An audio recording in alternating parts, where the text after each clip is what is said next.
Today, Governor Lamont's team laid out how his administration is planning to try to rebuild child care in our state.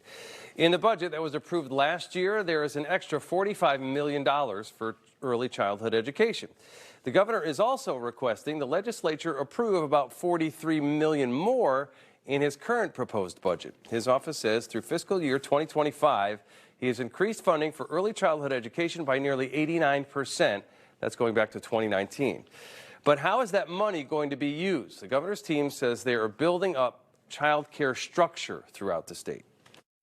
The governor's looking to build a system that includes infrastructure, tuition support, helping families find care, some data and technology improvements. Today's announcement was at Highland Early Learning Center in Hartford. It was founded back in the 1940s in response to the Lanham Act. In response to need for child care during World War II, so that mothers could go to work in the factories because the fathers were away at work. And this is one of the few left in the country because the city has continued to invest in it and seen child care as critical. Now, the Lanham Act was the nation's first and only universal child care program to help during World War II. This picture here shows that a child care center that opened in New Britain in September of 1942 for 30 kids ages 2 through 5. It was open 6 days a week from 6:30 in the morning until 6 at night. In 1943, Congress put $20 million toward creating centers like these. Now, while more funding is part of the governor's plan to build up the child care here in our state, it also includes making it work better for centers. And that starts with making it easier to hire staff.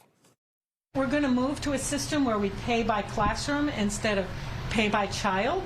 So it might sound like a little difference, but it's a big difference because if you're paying by classroom, it allows Jennifer to hire 2 staff when she's opening a preschool classroom while she's filling. Whereas now she's paid by child. Up until she has 12 children, she can't have 2 staff and make it work. So it will allow programs across the state to staff up, which is really the biggest problem right now. What's going on across the state is classrooms are closed because there are not enough teachers. Now, you heard Commissioner Beth Bye mention Jennifer. She's talking about Jennifer Baglin, the director of Highland. Another part of the governor's plan increases Care for Kids funding, which helps low to moderate income families pay for child care. The governor also wants to tackle the biggest child care shortage in the state, which is in eastern Connecticut. We'll be launching a pilot collaborating with business to increase child care access called TriShare, where businesses pay a third, the state pays a third, and parents pay a third for those families that don't qualify for Care for Kids but still can't afford to access high-quality child care for their children while they're working. Now, one of the businesses that has signed on to that part of the program is Electric Boat. It committed $500,000. The state says several other businesses want to be involved as well.